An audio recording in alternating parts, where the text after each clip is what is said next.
Hi guys. Okay, right now we're gonna talk about what is best. Working for a school, sign on a dotted line. Maybe a year contract. You get a school, okay. Or secondly, just just teaching private students. Okay, what is best?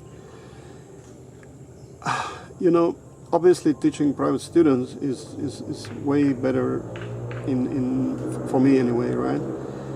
But if you're a newbie and you really don't know what you're doing, or you've never been to Asia or whatever, it could be a good idea to start teaching at a school first, or even not a form. So if you don't want to be so formal at a government school or a private school, you can go to one of these so-called training centers, English training centers. Often they're not that demanding, a year contract. They don't really care too much, but they give you regular work and maybe even a visa. And depends. You have to negotiate. Maybe you can get a room from them, free room, maybe a bit of food, maybe the visa, or maybe just pay. Okay, that depends on your negotiations with that private school. But usually, if you work for a government school or more official establishment, they pretty much must get you a visa, pretty much will give you accommodation, pretty much maybe even a ticket, etc., right? So that's a good deal.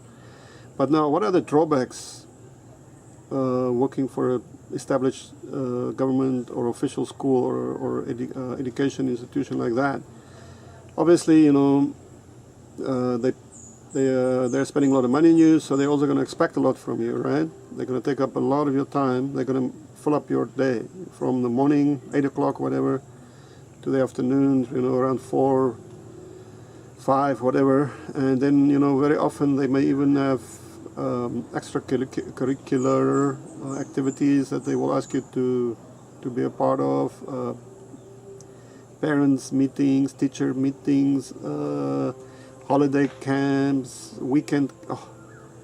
It's non-stop. It's never ending. So your time is going to be pretty much taken up by the school. Okay, they're going to make sure they get that pound of flesh out of you, or more than just a pound of flesh. Other drawbacks for me, for example, is they will have probably a dress code. You have to dress up. I don't like that because it's hot and humid in Asia most of the time. I just like to be comfortable in a t-shirt. But you can't do that going to school. You have to probably have a tie, suit, shoes, leather shoes, dress code. Then of course you have timekeeping. You have to be there. Boom. If you're 1 minute late, they're probably going to not be very happy with you at all. They're going to subtract your money. You can't leave early, or it's timekeeping.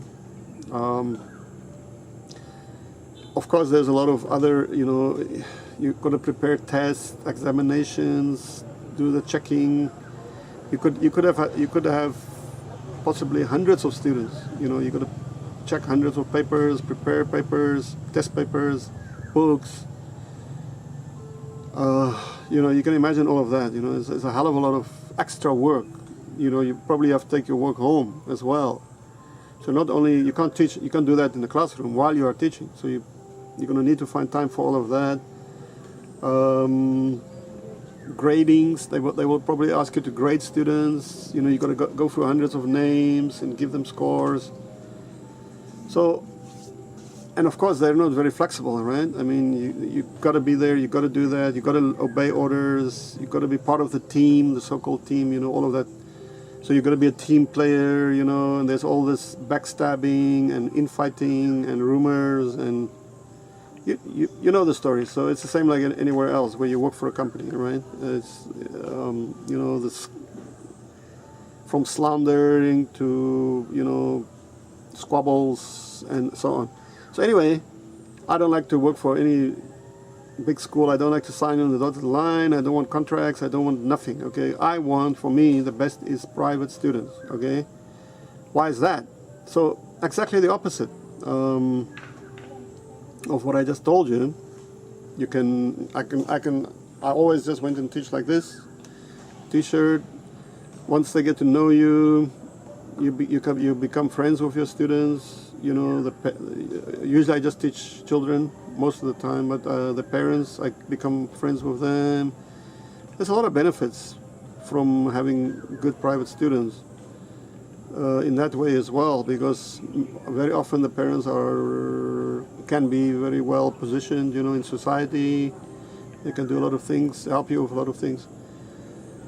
The other good thing is that you get paid cash. If you work for a school, typically they will pay you once a month, and some of them are very, they will keep some of your money back.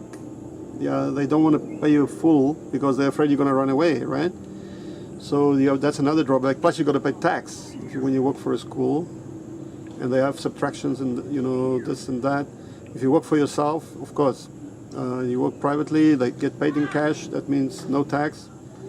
You don't have to wait for your money. They pay you each lesson, each hour that you go in there, money in your hand. So often, even before the hour begins, they will put the money right there in your hand, and then, you know, you do your hour and you walk out. So, and it's much better paid usually, private work, and you only usually have, in my experience, is that I teach one-to-one, me and one student, me and two students, sometimes three, sometimes four. Four is usually more or less the maximum number of. It's not 40 like you're facing a typical class in Asia. 40, no, it's four. Four is your big class. And that's very, very manageable, you know, very manageable, very enjoyable. It can be very enjoyable, very much easier. Plus, you can teach your own curriculum. You don't have to follow that. A lot of schools have terrible curriculums. That's a big headache. They give you a stupid book, boring. You know, the students hate it, and you have to teach, and they will hate you because you have to force them to learn that stupid curriculum that the school is demanding from you. So when you teach your own students, you can teach them what you want. You can prepare your own course. And I'm very good at that. I've got excellent books, excellent DVDs, CDs, excellent games, because you want to break up your lesson. In 1 hour, you know, you teach them a little bit of reading, a little bit of writing, and then you're going to maybe watch a little bit of a DVD, and then you're going to play a game. That's how you break it up. So it's great. The kids love it. They love you because they love your lesson. And so they just keep coming, you know, they keep coming, and they tell their friends, they tell their family, and everybody is happy, you know, and you get more and more students. And also, you don't have to necessarily get up in the early morning to go to work, like 6, 7 in the morning. I only usually went to work like 5 after school, so around 5 o'clock. You can sleep all day, or you can find something different. You can start another business, and then you go and teach in the evenings. So I usually did 3 hours a day, and a little bit of, you know, on a Saturday afternoon or a Sunday afternoon, push in a few more hours. So let's say you do 20 hours a week, 20 hours per week. That's about 3 hours a day. For that you can get a really decent salary, 20 to 25 hours a week. Let's say 100 hours a month. You can get a really good salary, save money, live well, eat well, travel, and you have a lot of free time with students, right? Because you have flexibility. You can call the student and say, hey, you know, whatever, I've got something on today. I can't show up. Can we change the class? If that's one student, yeah, they can think, oh, okay, I have time tomorrow, I have time next week. Okay, we can change the time. You can't do that in a school where you have 50 students, because you can't just say, hey, we're going to change the class. No, you have to be there. So there's no flexibility, and you can take long holidays with private students. You can tell them, okay, I'm going to take a week off, take a month off. I've taken 2 to 3 months very regularly. You can go traveling around the rest of Asia, come back to you, and your students are still there. They're waiting because you told them I'm coming back this time, and you slot in. You get paid cash immediately from the first class. Great. So the problems you will face with private students is finding them. So how do you find them? That is why sometimes it's a good idea to start with a school or a kindergarten or an English center even. Because once you're there, and the students do like you, and the parents can see that you're doing a good job, and they will actually, some parents will contact you and ask you, can you come to my home and teach my children at home? Or you can even print out your name card and then you give it to the parents, a little bit surreptitiously, obviously. You don't want the school to know about it. Once you have enough students, you know, a certain, let's say 10 hours to 20 hours a week, like I said, then you can tell the school, okay, I had enough of you and your rules and your stupid curriculum and everything. Okay, bye-bye, I'm out. So that's one way of doing it. The other way would be, once you understand the system, how it works, you know, you have to promote yourself and try to get the private students like that. There are ways of doing it.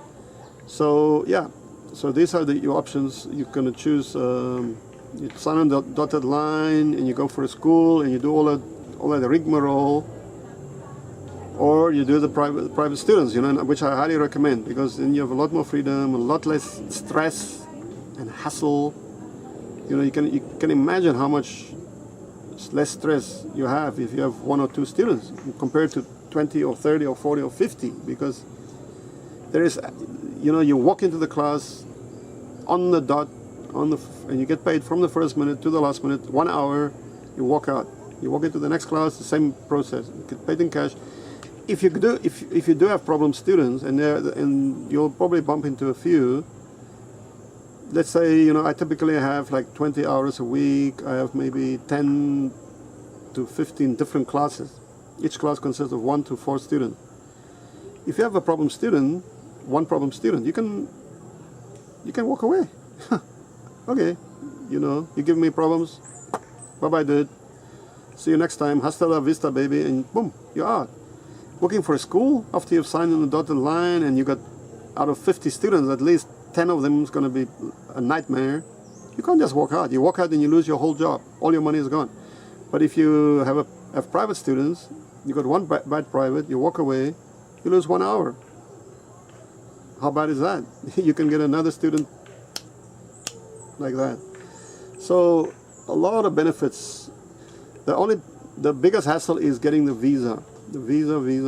Once you get a visa for that country, 6 months to 1 year visa, then you can establish yourself, get your privates, enjoy your life, save the money, get cash, save the money, travel. You can also study. You can study the language. Like I studied Kung Fu. I love martial arts. I studied martial arts. I studied a little bit of the language just by myself, you know, Chinese. You can really get engrossed. You can indulge yourself into the local culture if you have less work, and you can travel around. You can find hobbies. You can study.